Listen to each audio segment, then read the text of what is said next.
Hello everyone, what's happening? What's good? My name is Johnson Acheja and this is Let's Talk Art. Today I would like to talk about 2 mistakes that artists make when they're trying to become successful. These are things I've seen happen a lot, and if you're not careful as an artist, it might hold you back.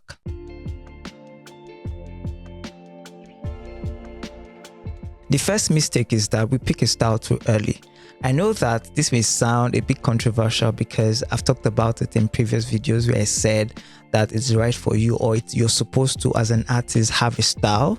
But don't get me wrong, that is very valid. But I think that sometimes we rush into it. We pick a style before we've even explored other ways of creating. When I started out, I used to be a pencil artist, and this was because it was trending in my country, Nigeria.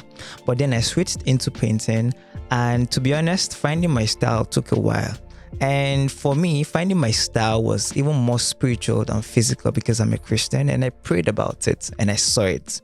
But mind you, that didn't take the place of experimenting with different things, and over time, I eventually found the right one for me. I remember noticing that people always paid attention to my work whenever I used the colors blue and yellow in my paintings. And at first, I was doing it because I love those colors. I was always painting with blue and yellow in my works.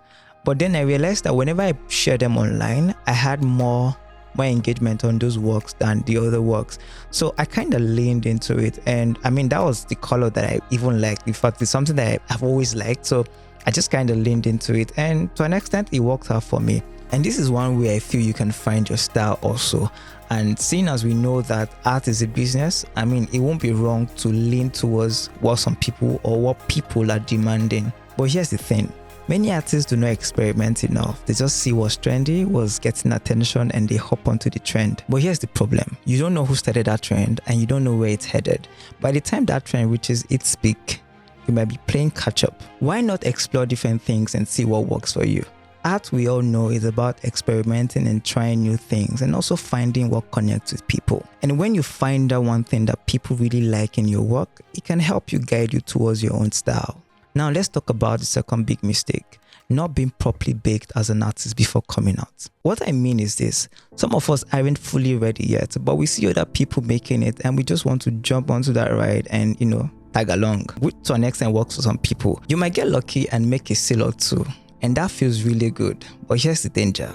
If you're not ready and you start selling too soon, that might actually cause a problem down the line. Let's say you made 1 or 2 sales and all of a sudden you're no longer selling, and you're wondering why is that? The truth is, maybe your work wasn't fully developed, and that initial sale gave you a false sense of confidence. You might have gotten comfortable thinking you've made it, but when serious collectors look at your work, they are not impressed. And this, to an extent, becomes very difficult to fix because once you're out there, it becomes very difficult for you to go back to the drawing board to sharpen your skill without feeling like you're a failure. The best thing you can do for yourself as an artist is to take your time. Make sure you're ready before you begin to show your artworks to the world. Learn your craft, practice different techniques, and make sure your work is truly solid. Well, to an extent, this is what I've been doing. It's not like I had issues with my work, but to an extent, I wanted to make sure that because I took a break, and I wanted to make sure that when I come back, I'm coming back slightly different, and not like completely different, but at least you would see some improvement in my works, and you will know that there was some sharpening that was done in the closet. This, for me, I feel is very necessary so that when you come out, people will take you seriously, and you won't get to a point where you will hit the wall and feel stuck. So in summary, number 1, don't pick a style too early. Experiment with different things and see what works best for you. And 2, make sure you're fully baked as an artist before you start selling your works. Be patient and let your skills develop. Remember, art is a journey, so take your time, experiment, and I bet you when you're ready, people will notice. My name is Johnson Acheja, and I hope you found this video helpful. If you have, don't forget to hit the like button and subscribe to my channel and share my content if you can. God bless you, and I'll see you in the next video.